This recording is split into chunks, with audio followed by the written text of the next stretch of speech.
Hey old-timer, you still talking to that dead creek bottom every morning? Or has it started talking back yet? A man called it out from the window of his truck outside the feed store. And the three fellows leaning against the ice machine laughed like it was the funniest thing they'd heard all week. Walter Pruitt didn't turn around. He kept loading bags of chicken scratch into the bed of his own truck. One at a time, slow. The way a man loads things when his knees have opinions about it. Give it till Christmas, the man called after him. The bank'll have that bottom land, and you'll be renting a room over your daughter's garage. Might be, Walter said without looking up. Or might be you'll want to come see what's growing down there before you say another word about it. That got a bigger laugh than the first joke had. But it wasn't even 11 months later that those same men were parking their trucks along his fence line on a Saturday morning. Hats in their hands waiting their turn to talk to him. So what happened down in that bottom that made grown men who'd laughed at him stand there quiet? Hats off waiting, the land didn't have a fancy name. Folks around Iron Kettle County just called it the Pruitt Bottom. The way you'd refer to a person's bad leg. Like it was a known condition and not worth dwelling on. 51 acres running along Sable Creek. Ground that had grown good corn and decent hay back when Walter's father worked it. Back before 3 different droughts and 2 different floods had taken turns beating the life out of it. By the time Walter was pushing 70, the bottom land had gone the color of a manila folder left out in the sun. Cut through with gullies deep enough to swallow a calf. And every spring the creek came up and tore a little more of it away. Walter had farmed that ground since he was a boy trailing behind his father's tractor. And his father had farmed it before that. Back in years when a family scraping by on rented equipment, and a prayer was just called a family. Not a story. The Pruitts had held onto that land through the dust years and through 2 recessions, and through a fire that took the original barn. And it had never once been an easy thing to hold onto. There was always a neighbor 2 farms over ready to make an offer the moment things looked rough. Always somebody at church who mentioned kindly enough that a man Walter's age had done his share, and nobody would think less of him for finally letting the ground go. Walter was 71 that spring. His wife Carol had passed 3 winters back. And since then the farmhouse had gotten quieter than a house has any right to be. His son Marcus had moved to Springfield years before to sell insurance and raise his own kids. And every time Marcus called it was to ask gently when his father might consider selling out and coming to live closer to the grandkids. Walter's hip ached in weather changes.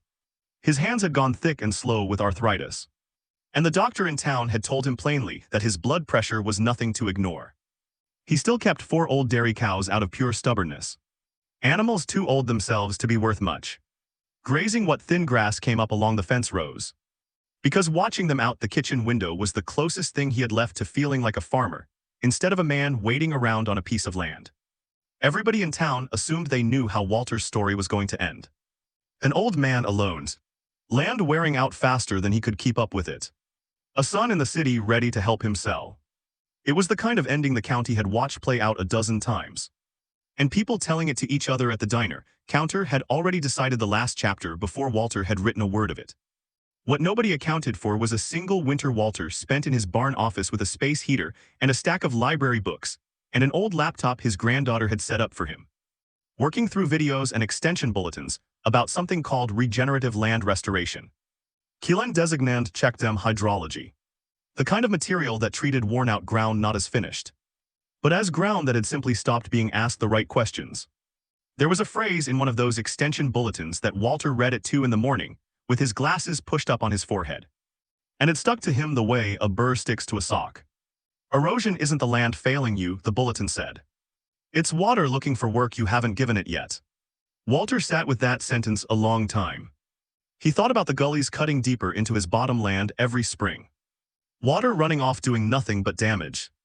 And he thought that maybe the problem wasn't that his land had quit. Maybe the problem was that nobody had ever put that water to work. He couldn't have explained to anybody why that idea took hold of him the way it did, instead of just being one more thing an old man read and forgot. Part of it was Carol, who used to tell him he thought too much and did too little about the things that scared him. And he supposed some part of him wanted to prove her wrong even with her gone. Part of it was plain refusal to spend whatever years he had left sitting in a room over his daughter-in-law's garage, waiting to be useful to somebody, and part of it, if he was honest with himself on the bad nights, was that he did not want the last chapter of the Pruitt name in that county to be an old man who quit. The trouble was that nobody around Iron Kettle County put much stock in an old man's late-night reading. They put stock in yields in the price of beef at auction, in whether your fences were straight and your fields were planted on schedule the way they'd always been planted. And Walter's bottom land wasn't producing anything that impressed anybody.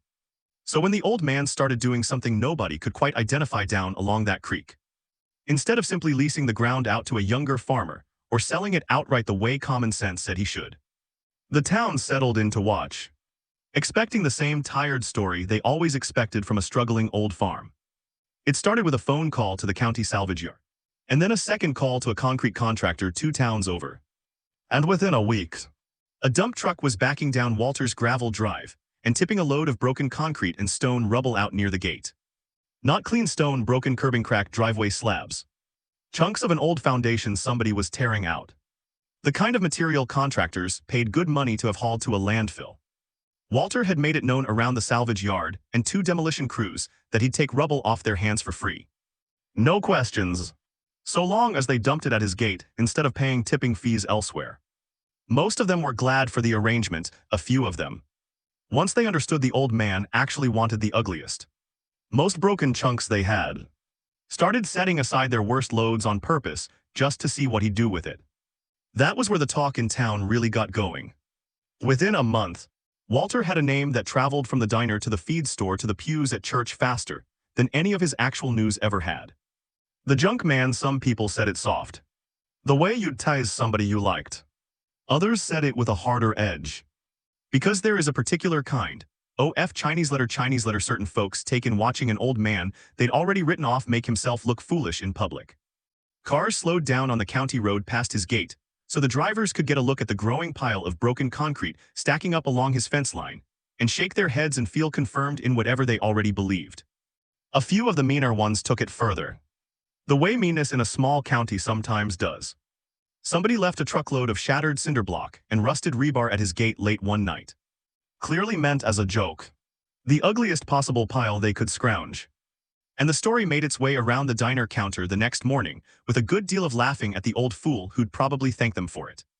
Walter found the pile at first light. He did not call anybody, and he did not haul it off in disgust. He knelt down next to it in the cold with his coffee going cold on the tailgate, and started sorting through it piece by piece. Because here was the thing the whole town had missed while they were busy laughing. Walter wasn't looking at junk. He was looking at material, and material had properties. And properties mattered. He spent that whole week sorting. He laid every piece of broken concrete and stone out along the fence line in rows, and worked down each row on his knees despite what his hip had to say about it. He knocked pieces together and listened for whether they rang solid or crumbled hollow. Because porous, weathered concrete would hold water and let roots through it in a way that dense. Fresh concrete never would. He looked for pieces with rough, broken faces rather than smooth poured surfaces. Because rough stone caught silt and slowed water where smooth stone just let it slide by. The heaviest, most angular chunks he set in one pile, meant to anchor the base of whatever he was building against the worst of the current. The smaller, more porous rubble he set in another pile, meant to pack in behind the big stones and do the slow work of catching sediment. And a good third of what people had dumped on him the treated, sealed, or chemically coated concrete and the tangles of rusted rebar wire. He set entirely apart, refusing to use any of it near the creek. Because he understood something the whole county failed to give him credit for. Certain material that looked plenty solid to anybody driving past would leach the wrong things into water he was trying to bring back to life. Dale Whitfield, whose cattle operation ran along the ridge above Walter's bottom land, watched the old man turn away a truckload of perfectly good foundation stone one Saturday and shook his head the whole drive home, telling his wife over supper that the old man plainly didn't know good material from bad anymore. That age had gotten to more than just his knees. But Walter knew exactly what he was looking at. He pulled every scrap of rebar and wire mesh out of the pieces he kept, working with a pair of bolt cutters until his hands blistered and the blisters went hard. And he measured and weighed and sketched every stone he intended to use, keeping notes in a battered spiral notebook that lived in the bib pocket of his overalls. In the back pages of that notebook, alongside the measurements, he was sketching something that made no sense to anybody who might have glanced over his shoulder. A series of low curving lines cutting across each gully on his property. Not straight, not following any fence line, but bending and stair-stepping their way down the slope, the way water itself would want to move if you gave it a reason to slow down. Whatever Walter was drawing, it wasn't a dam in the way anybody in Iron Kettle County understood a dam. Nobody could have told you what it was. By the time the ground dried enough to work in early April, Walter had sorted, cleaned, and staged enough stone to begin. And beginning meant spending money he did not have much of. Whatever he and Carol had managed to set aside over 40 years of careful living. Whatever thin cushion stood between him and real trouble. He had been guarding the way a man guards his last full breath underwater. He sat at the kitchen table one night with his checkbook open and counted it out honestly. Fuel for the old tractor and the rented mini excavator he'd need for 2 weeks. Native willow whips and dogwood cuttings to plant along the new stonework. The kind of deep-rooted plants that would knit themselves into the stone, the way rebar knits into concrete.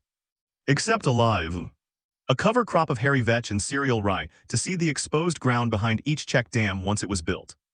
If he spent that money and the plan failed, there would be nothing left standing between him and whatever the bank decided to do next. Marcus wouldn't be able to help beyond what he already offered, which was mostly encouragement to give up gracefully. He was 71 years old and about to spend the last of his family's savings on an idea the whole county was already laughing at. And he understood the stakes with a clarity that kept him lying awake most nights that spring. If it Workhead's bottom land would hold water again, hold soil again, maybe hold a future worth handing to his grandchildren someday. If it failed, there would be no second chance at his age and with his savings gone. The bank, which had been sniffing around the Pruitt note for 2 years already, would have every excuse it needed. And Walter would have to live out whatever years he had left knowing he'd gambled away the last of what his father and grandfather had built. Chasing an idea he'd found in a library book at 2 in the morning. He drove to Springfield and sat his son down at a diner booth and laid it all out plainly. Because Marcus deserved that much even if he wasn't going to like hearing it. He spread the spiral notebook open on the table between the ketchup and the napkin dispenser and tried to explain the curving stone lines. The way they'd follow the low ground instead of fighting it. The way the water could be coaxed into doing useful work instead of just tearing the land apart on its way through. Marcus listened without much expression, turning his coffee cup slowly on its saucer. "You believe this is really going to work, Dad?" Marcus asked. It wasn't quite a challenge. And it wasn't quite support either. "I do," Walter said. "I believe it enough to try it with what we've got left." Marcus was quiet a long moment. And then he reached over and closed the notebook gently and slid it back across the table. "It's your land to do with as you see fit," he said. "It was always going to be yours to decide. Long before it's ever going to be mine. Just don't let it kill you out there, old man." That was as close to a blessing as Walter was going to get. And it settled something in his chest even as it scared him further. Because now the only thing standing between the family and losing that ground for good was whether a 71-year-old man who'd never built a check dam in his life had read the water right. He started the first week of April working the lowest, worst-cut gully at the western edge of the bottom before the dew had even burned off some mornings. He set the first course of anchor stone into the gully floor in a shallow crescent shape, low in the middle and rising toward the banks on either side. Exactly the opposite of a straight wall thrown up to block the water. It was patient work, and it did not look like anything a farmer in that county had built in 100 years of farming that ground. He stepped back and studied the single crescent of stone sitting, crooked and half buried in them. And then he picked up another stone and kept going. Dale Whitfield caught him at it about 2 weeks in. Walter had 3 full check structures staged by then, staggered down the length of the worst gully-like steps. And Dale stopped his side-by-side at the fence line and let the engine idle a while before he said a word. "You're building these wrong," Dale finally called across the wire. "Water don't slow down for a pile of rock laid out low like that. First real gully washer we get is going to come down that cut and take the whole mess of it downstream. And you along with it if you're fool enough to be standing there."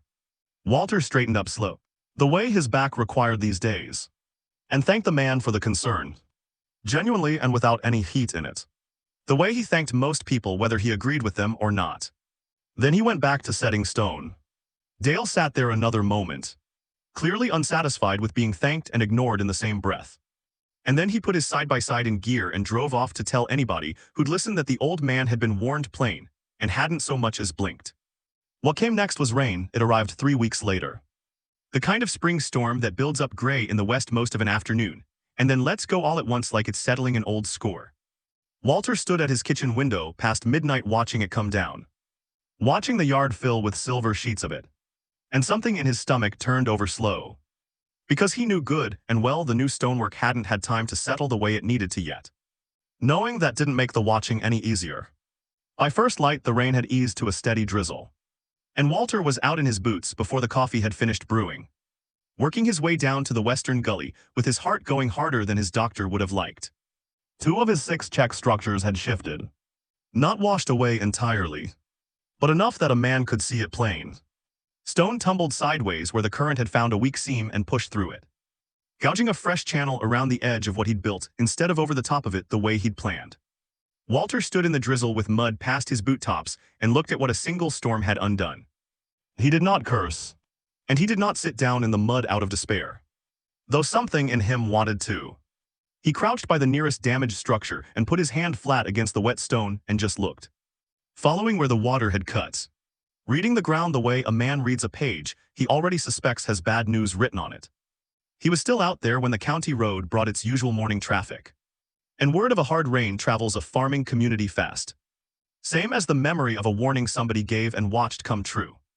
Dale drove past slow and didn't even bother rolling his window down. The sight of the old man standing over his broken stonework in the drizzle said everything Dale wanted said for him. By that evening, the story at the diner had grown a harder edge to it. Because now it wasn't just that the junk man was odd. Now it was that he'd been warned to his face by a man who knew the ground. And the warning had come true inside a month. A couple of the older men who sat on the church board started stopping by Walter's place under the excuse of checking on him. Friendly as could be, working the conversation around each time toward the sensible thing. Sell now, he told him, while the land still got some number attached to it. Before you pour what's left of your savings into the mud. You've carried this place a long time, Walter. Nobody would think less of you for letting it go now. Walter poured them coffee and gave them nothing else in return. But the pressure of it sat on him heavier than he let on. Even to Marcus on their Sunday phone calls. Walter spent the better part of 2 weeks after that storm doing the hardest thing available to him, which was sitting with a failure long enough to actually learn something from it instead of either quitting or pretending it hadn't happened. He filled a dozen pages of the spiral notebook. He walked the damaged stretch of gully in different light at different times of day, studying where the water had cut and why. And slowly the thing turned over in his mind until it landed somewhere new. Because out there in the mud, he'd come to believe that a failure wasn't a verdict on the whole plan. It was information. And information was something a man could actually work with if he was willing to look at it honestly. What the storm had taught him was that his crescent shapes had been right. And the placement along the low ground had been right. But he'd anchored the stone directly into bare, worn-out soil that had gone hard and lifeless from decades of erosion. Soil with nothing living in it to grip the stone from below the way roots would. The stone needed the ground itself to be alive again to really hold. And dead soil couldn't do that job no matter how well the crescents were shaped. He didn't have the rest of the answer sitting in his own head. And he'd come to accept that the answer wasn't going to be found by staring at his notebook alone in the barn much longer either. So he made a call to the county extension office. And they gave him a name and a number 3 counties over. There was a woman named Renata Doyle, who'd spent better than 25 years working as a watershed conservation specialist, moving between county extension offices and helping farmers rebuild ground that everybody else had already given up on. Walter half expected to be brushed off by somebody with that many letters after her name. But when he called and described what he'd built and what the storm had done to it, she told him plainly to bring his notebook and come see her. He spread the spiral notebook open on her office table, the crescent sketches and stone counts and careful measurements, and braced himself for a polite explanation of everything he'd done wrong. She didn't give him one. She bent over the pages without a word for a long while, tracing the crescent shapes with one finger. And the longer she looked at, the stiller she got. "Where'd you source this stone?" she asked finally. "Salvage yards mostly," Walter told her. Broken concrete and demolition rubble people were paying to have hauled off. Renata looked up at him with an expression he hadn't expected walking in. "The porous stuff you kept separate," said. "That's not an accident, is it? You knew that would hold moisture and let roots through where the dense stone wouldn't." It wasn't quite a question, but he nodded anyway. She looked back down at his sketches, laying these on the contour like this, low in the gully and rising at the banks. "That's not just slowing water down. That's building what we call a series of check structures. And if you do it right, each one's going to start catching sediment and organic matter behind it. Building actual soil where you've got nothing but hardpan right now. Her finger stopped on the page. You're not just fixing erosion, Mr. Pruitt. You're building new ground from scratch. Walter had understood pieces of that in the back of his mind without ever hearing anybody lay it out whole and treat it as sound science rather than an old man's foolishness. Something loosened in his chest that had been clenched tight for weeks. Then Renata asked him the question that changed the shape of everything that followed. What are you planning to plant behind them once they hold? She asked. It was the first time in months anybody had asked him that particular question. Not are you sure about this? Not when are you finally going to quit? What are you planning to plant? A question that assumed the whole project was already real and worth asking about. That took his work seriously enough to wonder what came next. He told her his half-formed idea about willow and dogwood. And she took it the rest of the way for him. The stone shouldn't be asked to hold the soil on its own. She explained between each course of rock. He needed to plant live willow whips and dogwood cuttings directly into the packed soil and gaps in the stonework. Deep-rooted things that would grow down through the rubble and knit the whole structure together from below the way nothing dead ever could.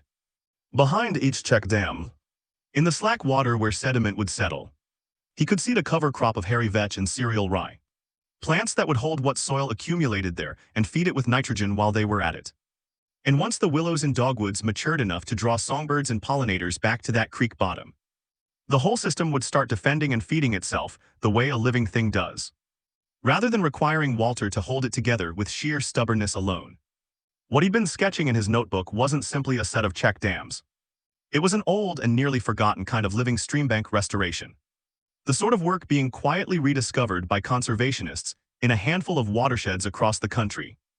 And Walter had stumbled toward it entirely on his own from a library book and a stubborn refusal to believe his land was finished.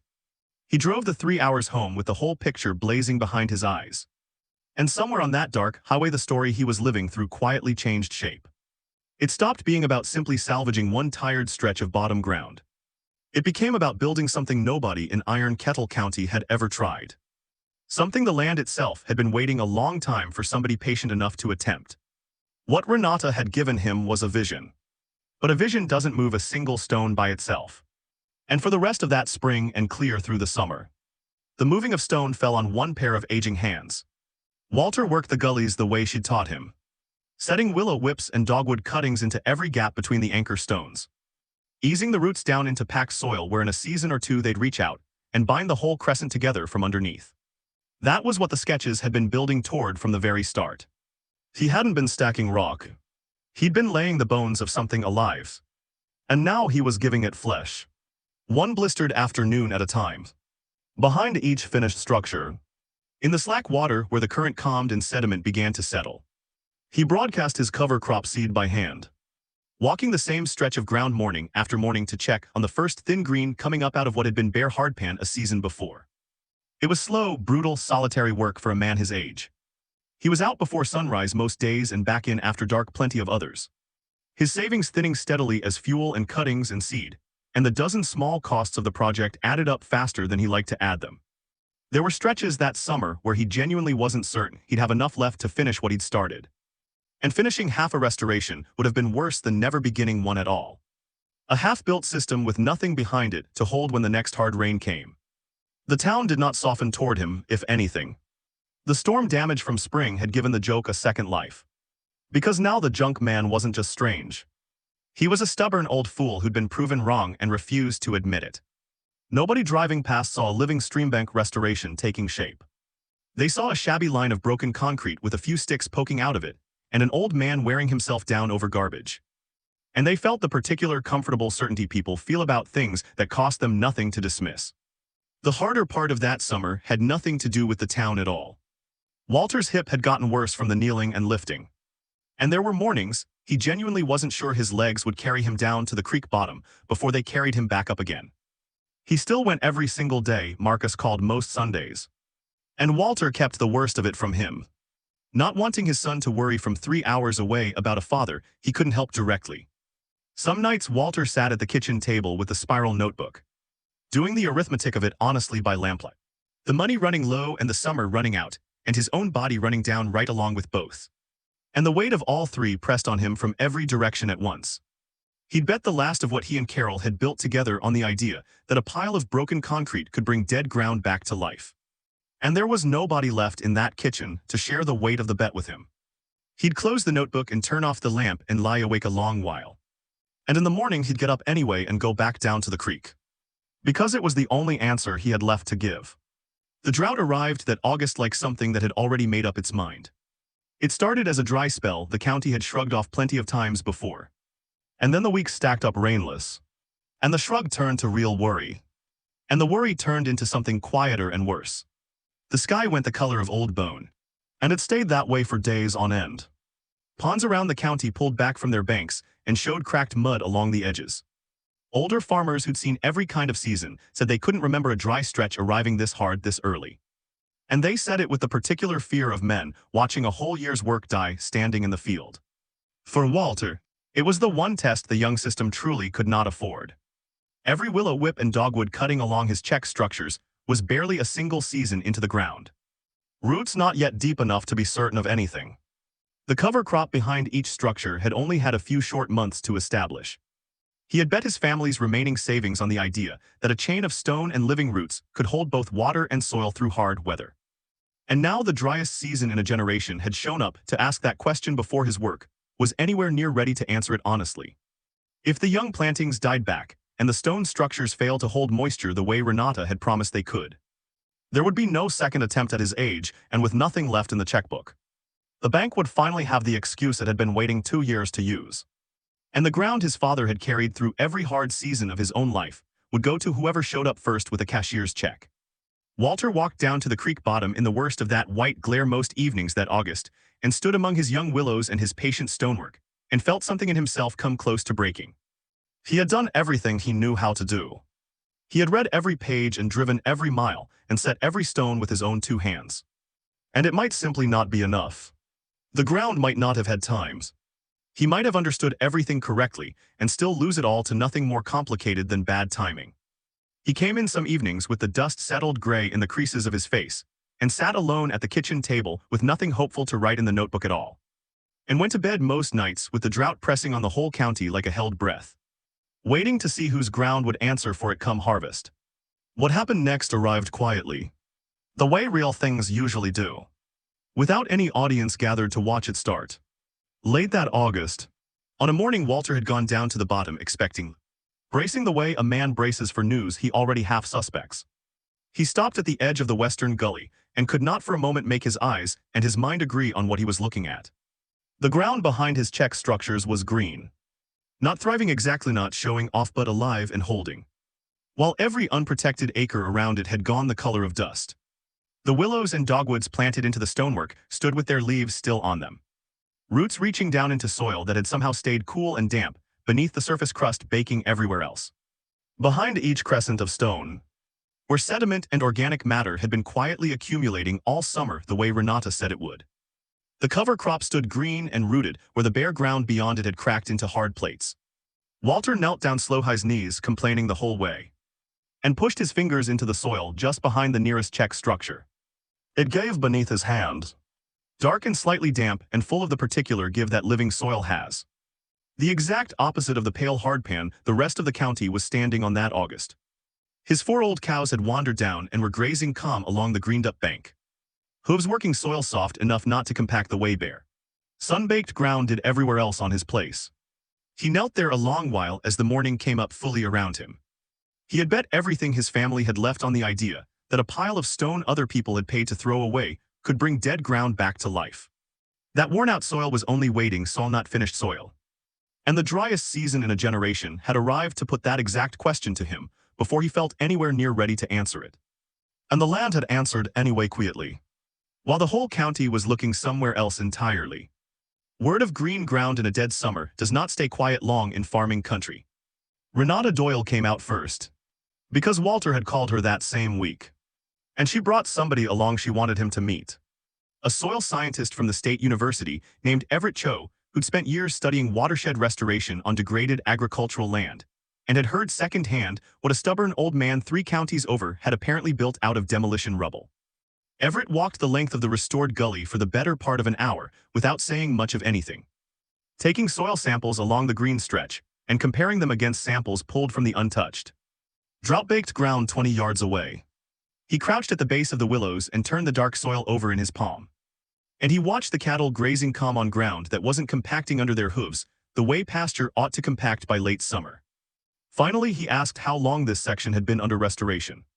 One growing season, Walter told him. Everett looked at him over the top of his glasses for a long moment, and then looked back down at the soil in his hand. And whatever he was thinking rearranged something behind his eyes. He straightened up slowly and looked out along the green line running through the dead, dry country beyond it. And he didn't try particularly hard to hide what was on his face. After the scientists came the neighbors, driving out under the excuse of checking a fence line or dropping off mail, but really just wanting a look at the thing for themselves. Then came people from further off. Once word of what one growing season of restoration had produced against the worst drought in memory started moving through conservation, circles the way such stories travel. They came to see a living check dam system that had held a green stretch of ground through a season that broke everything around it. Built entirely out of demolition rubble a town had thrown away and laughed at an old man for collecting. And the more of them who walked that greened gully, the less the thing Walter had built looked like an old fool's stubbornness. And the more it started looking like something worth taking seriously. Then came the people who wanted to buy not the land itself, but what Walter now understood about rebuilding it. Watershed districts and conservation groups, and a few private landowners, who grasped faster than Walter's own neighbors, ever had what a system like this might be worth in a county that kept getting handed years like the one just passed. They wanted him to walk their creek bottoms and tell them where the stone should go. They wanted cuttings off his own established willows. Since deep-rooted stock that had already proven itself through one hard drought was worth more than anything a nursery could sell them. Walter, who had started that spring with almost nothing left in the checkbook, found himself with more consulting work than one aging man could reasonably take on. And the value of the restored bottom land itself, along with the reputation now attached to the Pruitt name, climbed to a number that would have made the whole county choke on its coffee a year earlier. The bank stopped circling. There was nothing left to circle. And the same pickup trucks that had once slowed down along his fence line to laugh started turning in at his gate instead. Parking in a row on Saturday mornings, while the men climbed down and stood at the edge of the greened gully with their hands in their pockets. Considerably quieter than they'd been the year before. Dale Whitfield was among them one particular Saturday. He'd driven up to that fence line back in the spring to tell the old man plainly he was doing it wrong. And he'd been right about that first storm. And he'd been wrong about nearly everything that mattered since. He stood looking at the calm cattle in the dark soil, and the green willows threaded through stone that had once been somebody's broken driveway. And he worked his jaw a while before he finally got the words out. "I figured you'd lost your good sense out here," Dale said. Walter didn't answer the way a younger, prouder version of himself might have. He didn't tell Dale he'd told him so. He looked out across the restored gully, at the small green corridor drawing birds back to ground that hadn't heard much birdsong in years. At the whole living proof of something he'd believed in mostly alone for a long stretch of a hard year. "I didn't have my good sense about it either most days," Walter said. "I just kept going down there anyway. And through all of it, through the scientists and the conservation buyers and the neighbors coming around to make their peace, Walter did not become the kind of man some folks might have expected from an old farmer who'd been laughed at and come out ahead. He didn't rub anybody's nose in it. He didn't sell his knowledge only to whoever offered the most money. Instead, he started holding open mornings down at the creek bottom, free to any landowner in the county who wanted to come learn how to read a gully, how to sort a load of broken concrete for what it could still do, how to coax worn-out ground back towards something alive again. The very men who'd once called him the junk man started sending their own sons and neighbors to those Saturday mornings.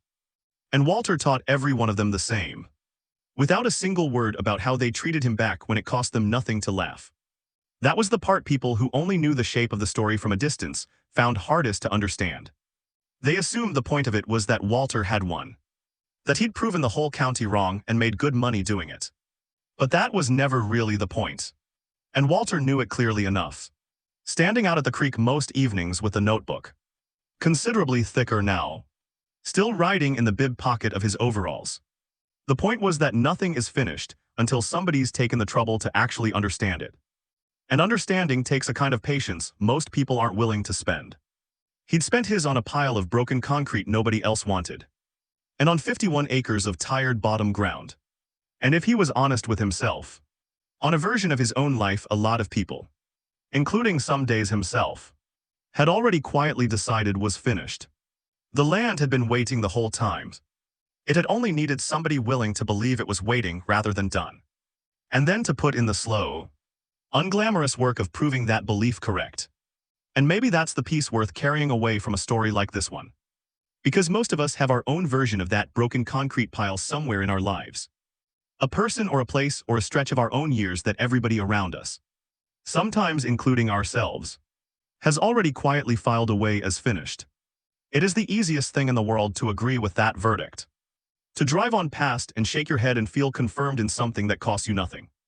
It is a good deal harder to kneel down in the mud at 71 years old and ask what a thing might still be capable of before you agree to write it off. Walter Pruitt didn't have money to spare. And he didn't have the town on his side in for a long, hard stretch. Didn't even have proof that he was right. What he had was a willingness to look longer than anybody else was willing to look. To keep going after the first storm knocked his work sideways. And to treat every failure along the way as information instead of a verdict on the whole idea. That isn't luck. And it isn't some special gift only certain people are handed. It's a choice. And it's one available to just about anybody on just about any ordinary morning. No matter how many birthdays they've already had. So here's the thing worth sitting with, the value in a life. Same as the value in a piece of ground. Is rarely sitting in whatever already looks impressive from the road. More often it's tucked off in some overlooked corner. Gray and cracked and easy to laugh at. Simply waiting on somebody patient enough to kneel down and actually look. Be the kind of person who kneels down and looks. Whatever your own version of that creek bottom happens to be.